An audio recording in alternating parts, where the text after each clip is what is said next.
Hello guys, welcome to a new video on Tower of God New World, and in this video I'm going to go over the dev note number 17, and we're also going to look at the video for the new Yuri. But before that, I wanted to apologize for not uploading any videos since my last one, which I think was the first impression on BAM and Kunagero. And yeah, I thought I would have more time during the holidays, but that was not the case. And the little time I could find, I used to rework the spreadsheet. Still not done, but I'm a good point. And you will see a sneak peek of it tomorrow when I release the character review videos for BAM and Kunagero. And yeah, it's taking a lot of time because I'm also, reworking the whole tier list. As you already know if you went to my Discord in the last weeks. I'm going to split the tier list not between pre-Revolution 3 and post-Revolution 3, but it's going to be pre-300 deficit and post-300 deficit. And I'm also taking this opportunity to just recheck every single unit, change all the investment required, maybe add more information. And yeah, so it's really taking a lot of time. But yeah, okay, that's just what I wanted to mention. Now we can quickly go over the dev notes and then we can look at the video for Yuri. So the first part, just border rewards, I don't care. It's talking about the new collections that we have in the archive, of which borders are also a part.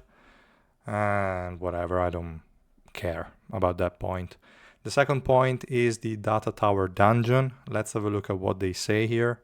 I don't know why they always have to use words like tremendous, whatever. I mean, it's okay. We appreciate the interest in the data tower dungeon. And like also here, they mentioned that the data tower dungeon was planned as a space to present distinctive and alternative appearances of existing teammates. It was designed with concepts in mind, such as what if these teammates wore these costumes? What might this teammate have looked like at a particular moment? But these questions do not apply to Kunagero, because the current Kunagero that they just added is the one in the data world, kind of while he was training with his dad.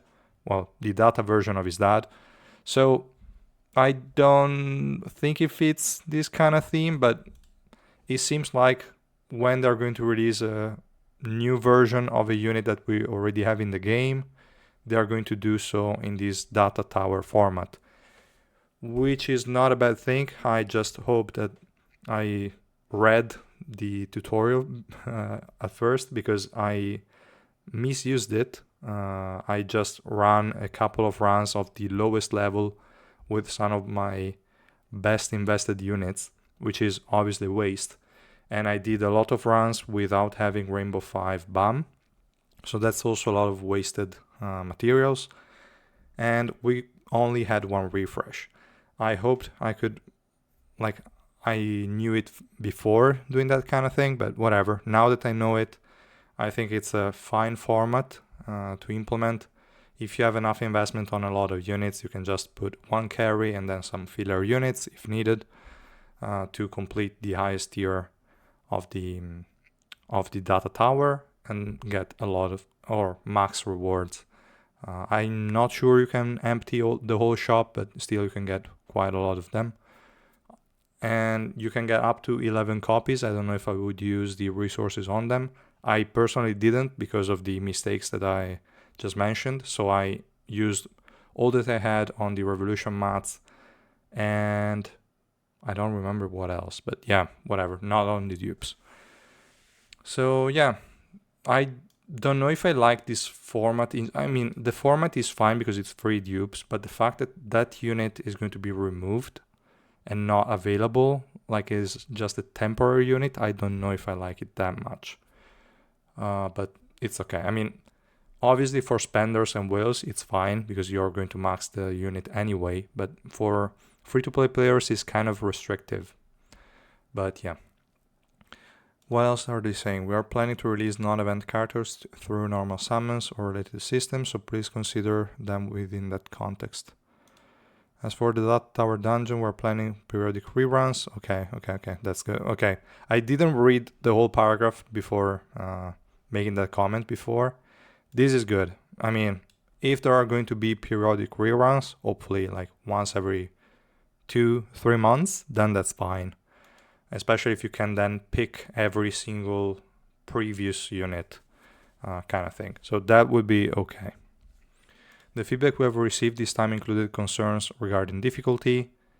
Yeah, I don't know if the links of the different difficulties scale with your level or adventure floor, or if they're just fixed. If they're fixed, that's kind of trash. But if they do scale, then I think it's okay. Misunderstandings regarding the need to clear stages sequentially. Yes, okay. The misunderstandings is one of the things that I mentioned. Also, the misinterpretation regarding one-time reset system. Yes. As well as suggestions about rewards. I think the rewards were okay. I mean, it's not like a lot of stuff, but it's just one of the many events that we will have at the time, so it's okay. While tutorials and guides have been provided to address any misunderstandings, we will further improve. Yeah, the thing is, I always skip whatever tutorial they provide, so whatever. Regarding difficulty, since the current setup is not optimized for balance, we initially opted for a relatively easier combat experience. However, we are planning for future adjustments to provide a more engaging and challenging. I don't want challenges in this one, because the harder it is, and the harder will be to get the maximum amount of tokens. So I hope this is going to be super easy, because I mean, it's not a kind of event where you want to try hard and play at your best with the best team compositions. No, you just want to get the maximum rewards and get done with it. So I hope they don't increase it, but we'll see. On the matter of play attempts, the current system links attempts to the teammates the player possess and includes one reset opportunity to reduce the stress of repetition while simultaneously encouraging players to space out their participation during the event period. Yeah, okay, we'll see. I don't like only one reset, maybe a few more, just to give more people the opportunity to buy as many things as possible from the shop.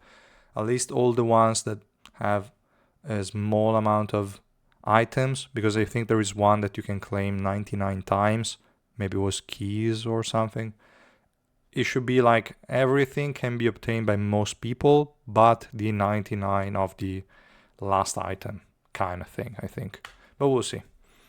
We're currently discussing ways to improve the system so that players can engage consistently over time without feeling overly burdened by repetition. Blah, blah, blah, okay. Yes, also the UI could have been a bit better, fine. I think I'm wasting a lot of time on this point. I think we can move on. There are not going to be many things. Let's see. Resources, basic progression. Okay, easier for players to develop their teammates. Okay, nothing much. Additional improvements to the Tower of Alliances. I don't care about this point. I don't know if you do. The feature that they added with the auto quick result was really good, also from my point of view. Though when you face really difficult matchups, then you have to change the composition quite frequently, but at least for the lower floors, it was quite good. For the higher ones, every now and then there is a ban of sorts, so it could kind of stop the auto quick result, but it was nice overall. Addition of combat power unit notation. Okay, good. After the T, they're going to use the G. Good. Then we have Alliance Co-op mission, previous seasonal ranking information. We're continuously introducing various Alliance-related content to support the activities of Alliances. However, since the Alliance Co-op missions were scheduled consecutively, some players expressed disappointment in not being able to review the detailed contribution rankings of their Alliance members. Okay, they will put some sort of history or not make them one after the other so that you can actually see what happened in the previous one. Okay, we'll see. Summon illustration change. I think it's just referring to the icon when you go in the control center and you see the summon button, there is, I think, Kaiser and Hats. So still old units, and they said they are going to change it periodically, maybe more frequently. We'll see. Request for the re-release of the Advent Summon. It seems like they're going to release Trom-Ray banner again, probably in January. So yeah, we received a request for the Family Head Advent Trom-Ray Summon, which was introduced for the first time. Since many showed great interest and participated in the Advent Summon, we are preparing to offer a new Advent Summon for Trom-Ray while preserving that premium experience. We will provide more detailed information regarding the method and timing at a later date. I don't know if it's going to be in January. I don't know if it's going to be maybe in June or whatever, but there should be a new EX unit around January or February. Probably for the half anniversary, which is going to be from January 17, January 16, 15, whatever. There is going to be the half anniversary period that will last for 1 month. So chances are there is going to be an EX unit in that time.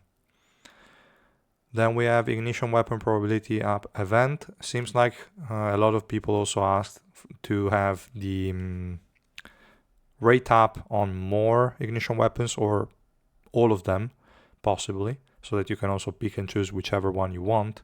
And it seems like for anniversary and major holidays, they are going to plan to do this rate up for all ignition weapons. And when there is a new teammate, they will focus on the ignition weapons that will work well with that unit, which I think is fine. It's a reasonable thing.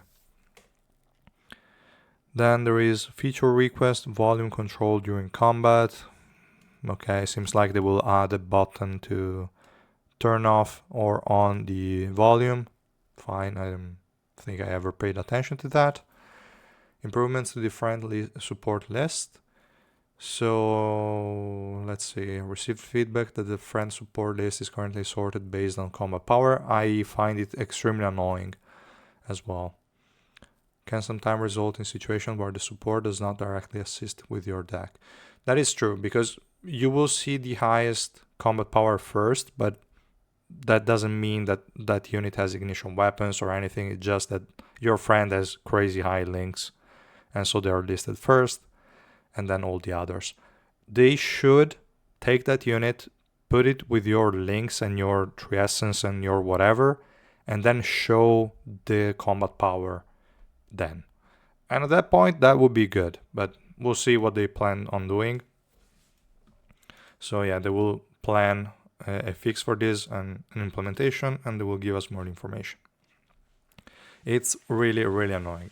If it was sorted by combat power with your links and with all your things, then that would be pretty good. Then we have combat balance. There are people complaining that the new content is consumed too quickly because they have crazy links and they can just crash through content. And then there are other people that find it too difficult. So yeah, this is something that can never be fixed, kind of thing. I think some of the issues are that for the people that are finding it difficult and that are pushing, is that some units are clearly really good even when facing crazy deficits, and we don't have enough of those units.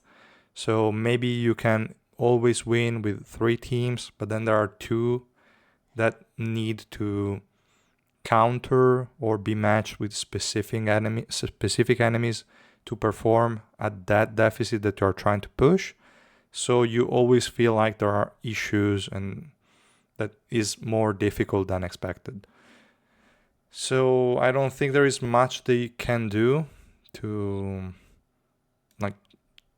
do anything about it. Like, if you have the same links as your enemies, and there are people out there that have more or less the same links, then you will easy win, auto progress in 2 seconds, and you finish the 5 floors that they just added. And there will be people spending weeks on maybe 1 or 2 floors. Not much we can do here. So I don't know what they plan on doing. other than the hard mode that they already mentioned multiple times. We'll see how that is going to work. And yeah, I don't know. Here they wrote that newly expanded floors, they're planning to increase the difficulty while also making further balance adjustments based on the different types of players. I don't know what they're going to pull off here. We'll see. We'll see, guys. Other suggestions: mission in daily festival types will be designed to avoid being overly challenging. Okay, fine. There being requests to improve the rules of existing content. Unfortunately, it is difficult to make active changes in this area. We're addressing it through special summons. Yeah, like the old summons and the old black market are just kind of trash nowadays, so they're never going to be used.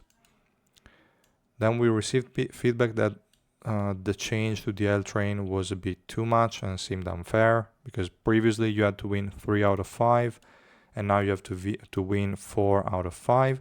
I think it is perfectly fine. It should be like this, so it's okay. I don't know why people are complaining. They made the right decision from my point of view.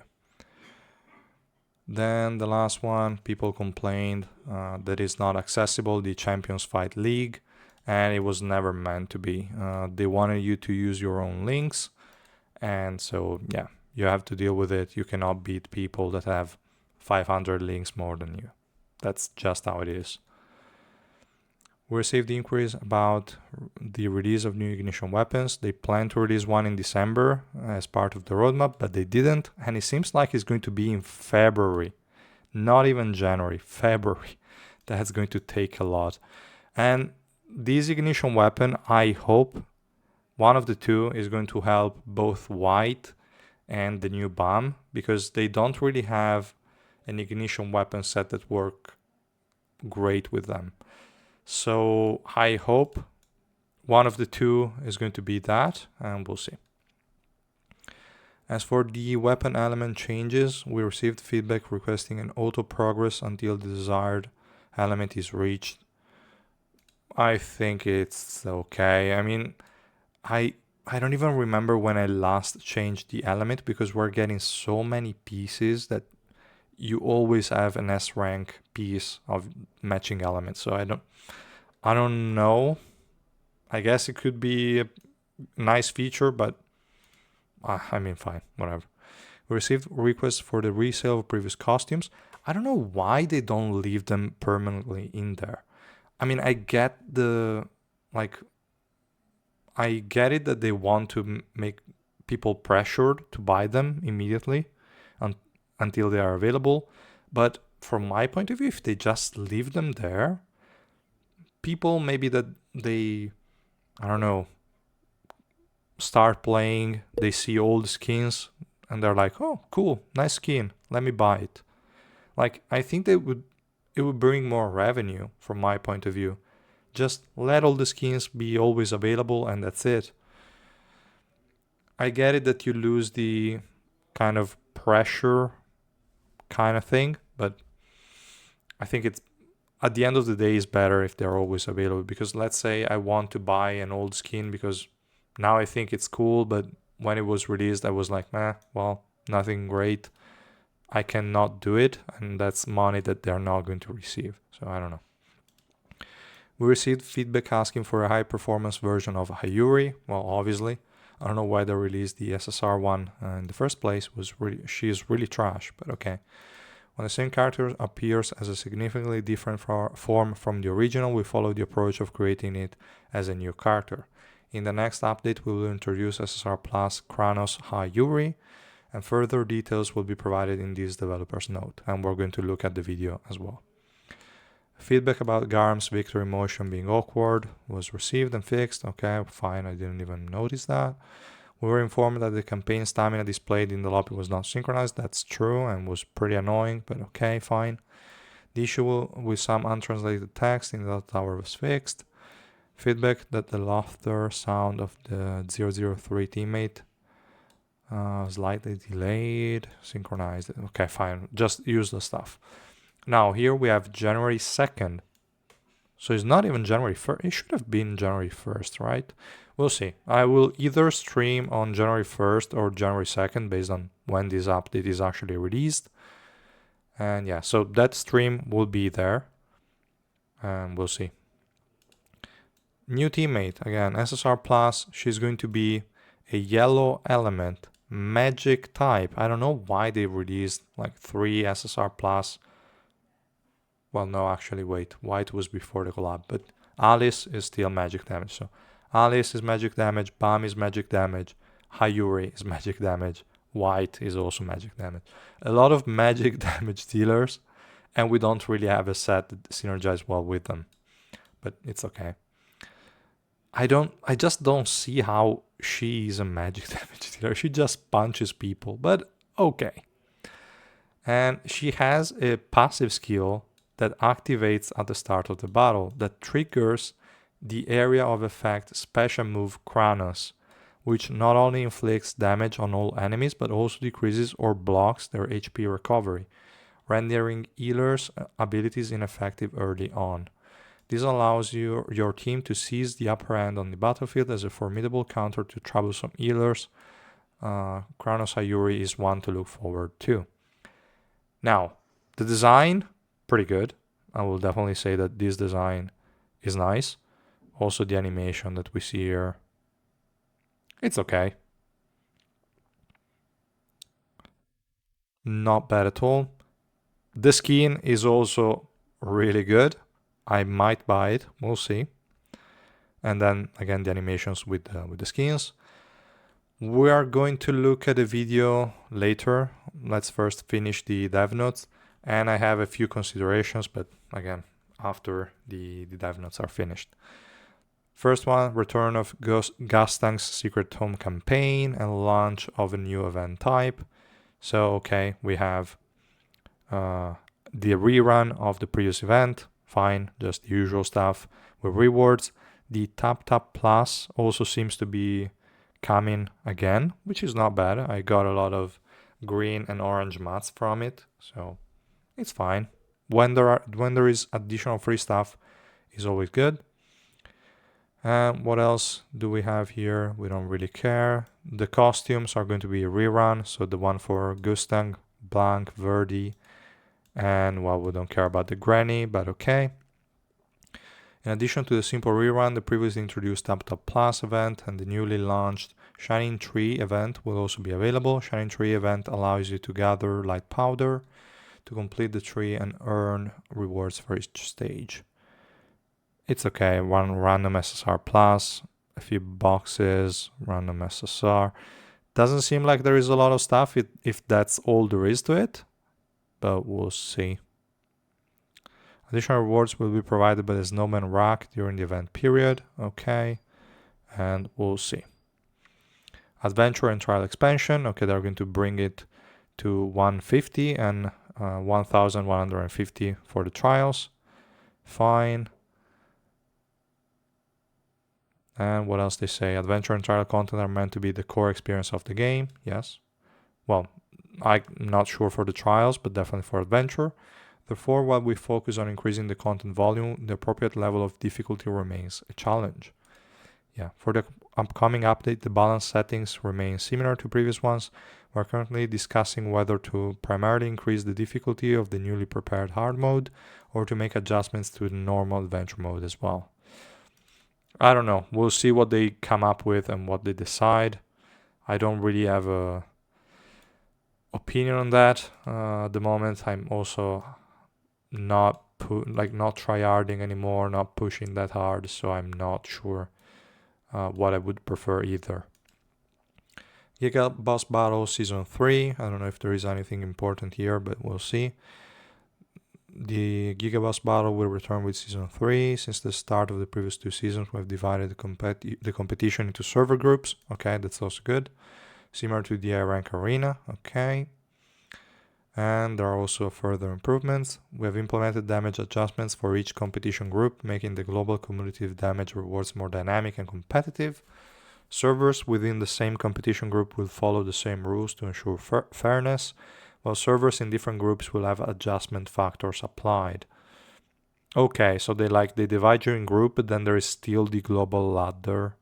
But you have a buff if you are in the lower ranked groups, or like if you are in a new server and your server is overall weaker, you're going to have a buff to your numbers so that you can still compete with the first server, something like that.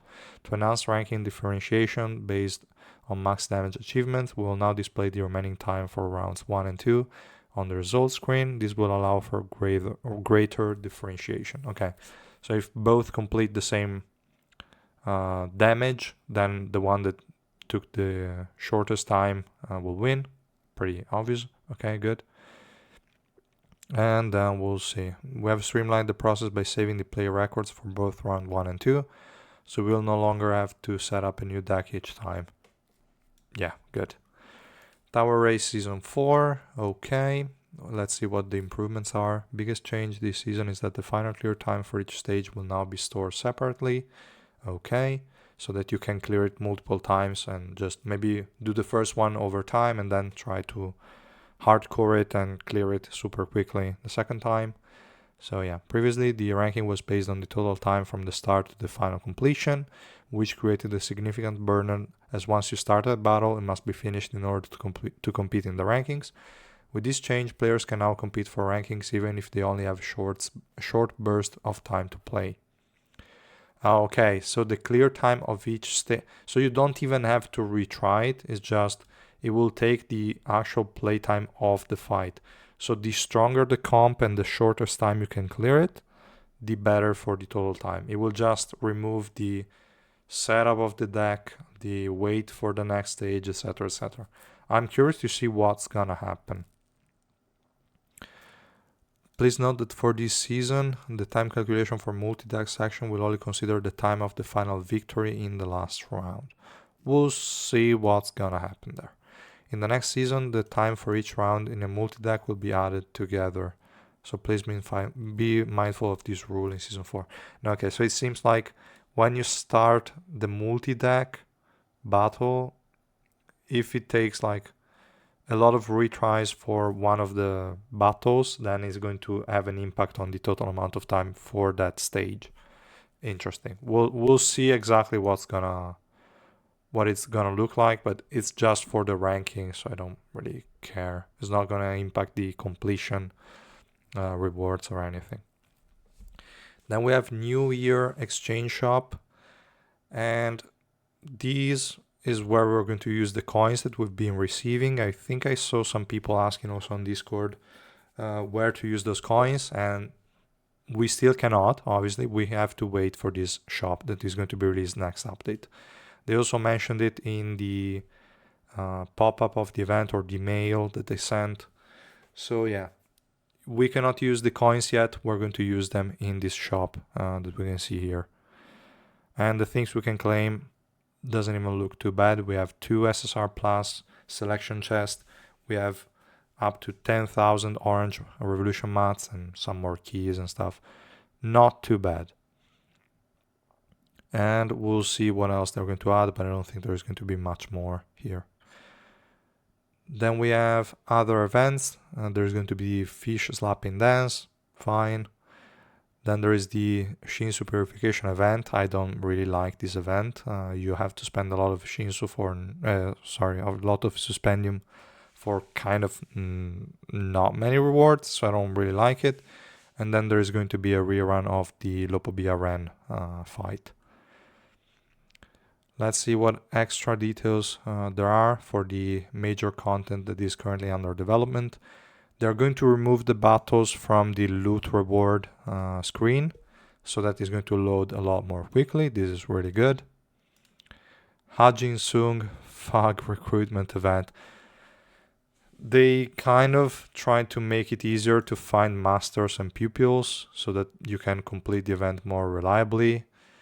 I think a lot of people will end up having to creating new accounts just for this, but we'll see if it's actually good enough, because the requirements to be a pupil is really strict. Like it's floor 16, which means new account, like created right now, because in one day you go over floor 16. So I don't know, well, maybe not one day, maybe two, whatever. But very, very quickly you go over floor 15. So I don't know. I hope they adjust it a bit. Maybe they increase it to like floor 30, 40, something like that. We'll see. We'll see. Adventure, new hard mode. The third update is the addition of a hard mode for adventure. As previously mentioned, hard mode will consist of high difficulty stages separate from the regular adventure. You will not be required to complete the regular adventure mode to access it. It will be unlocked after stage 40-60 in the regular adventure mode. This may change in the final stages of implementation. Okay, fine. Hard mode will expand the content by introducing two separate paths and adding a dedicated hard mode section to the ranking board. The most significant feature of hard mode is the increased variability in enemy formations. It will also incorporate normal equipment, ignition weapons, and revolution main node stages, offering a more strategic and stat-focused experience when compared to standard adventure mode. They are going to add revolution to the enemies. That's going to be pretty annoying. Also, ignition weapons. I don't know if it's going to have an impact on the actual stats. So we're going to have enemies with peers and with a lot of annoying stuff, or how that's going to work. I'm curious for this. I'm also curious about the rewards, but we'll see. We anticipate that this mode will provide an engaging challenge while also serving as a source of coins, Shinsu XP, and additional revolutionary resources upon stage completion. Okay, so it seems like only rewards for completing the stages, not like the passive loot increase. But we don't know.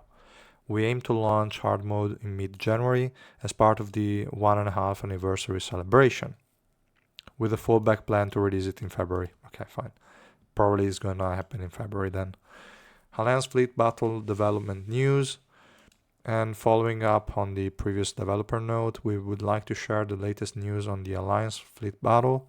Initially scheduled for release in January 2025, we have decided to extend it to mid-February. Okay, always. They're also quite late in releasing the things. But okay. We apologize for any disappointment caused by this delay. It's fine. To give a sneak peek, we have included some test footage captured during the development process. Due to the scale of the content, the testing and the revision phases are time intensive. I don't even know what's happening there. Okay, the first screen is kind of useless. Here they just show you the different nodes, how they're connected. There are numbers and letters behind different fleets. They're not showing anything useful here. Like no fight, no additional information. Whatever, we'll see. 1.5 year anniversary and developer live broadcast. From January 16 to February 11 is going to be the period of the alpha anniversary, so basically 4 weeks. And we're planning the 1.5 anniversary event period to commemorate the milestones, packed with events for everyone to enjoy. And the live stream is going to be on January 13. We'll see if I will do a live stream over the own. I don't think I will, because I will be working then. If the time is the same as the last one, but okay, we'll see. I will probably cover it in a separated video. And yeah, that was pretty much all from the dev notes. I wasted a lot of time talking about random shit, as usual. So let's quickly go over the Hi Yuri video and also the kit. We can have a look first at the video and then we can read the kit. No audio, sorry, but okay. So we see the animation of the special move. Yellow Warrior Fisherman, okay. Active skill, Red Velvet Sword, nice AoE with knockdown. Again, another knock up, knock down, whatever. And this is the special move. And again, same animation that we already saw. Okay, so let's start with the passive because it's pretty massive and important. Well, not massive, but it's pretty important. Yuri immediately uses a special move at the start of the battle without consuming energy. Due to restrictions on Kranos, the special move cannot be used again before the end of the battle. This is strange unless they change it with Revolution, and yeah, probably a Revolution. I don't think this is a exclusive equipment thing to change, but we'll see. It's probably not changing though. I think it's going to be a one-time ult, and then I'm really curious what they're going to do with the, I don't know, Revolution and other things. I really don't know. We'll see. The last part of the passive is consumes an energy to increase Yuri's magic pierce by percentage with a maximum number of stacks, and this buff cannot be removed with buff removal skills. So she has magic pierce increase in her kit, which means chances are you can easily run her with full resistances and don't even worry about it, and we'll see. Then we have, well, I think we can read the special move first at this point since it's mentioned by the passive. Yuri focuses for a number of seconds. I hope this is a long time because of what we're going to read next. So like maybe 5-6 seconds, that would be okay. Less than that would be weird. Then she teleports to the center of the battlefield in an invincible state, gather Shinsu into Kranos, and ignites it. Yuri deals damage equal to a percentage of her attack to all enemies and reduce their HP recovery amount by a percentage for a number of seconds, and this debuff cannot be removed with buff removal skills. I also hope this one is going to be quite long, like at least make it 15 seconds. 20 would be better, but well, no, actually 20 seconds at least, and 30 seconds would be better since you only cast it one time, but we'll see. And they mentioned in dev notes that it has HP recovery, decrease, and or block. There is no mention of block, which means either the exclusive equipment or the Revolution is going to turn this HP recovery decrease into an HP recovery block, which is going to be pretty massive if the duration is at least 20 seconds or so. We'll see. And if the enemy HP is below a percentage, which I think is going to be quite high, otherwise it doesn't make any sense. Especially, it depends on the first, like the delay. If the delay is long enough, then this percentage could be low.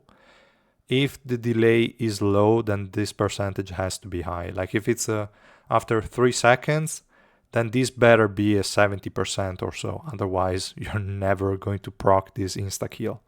But okay, so if the enemy is below a threshold, the target are instantly killed when they receive fatal damage. Any enemy skill that activates when fatal damage is taken is nullified.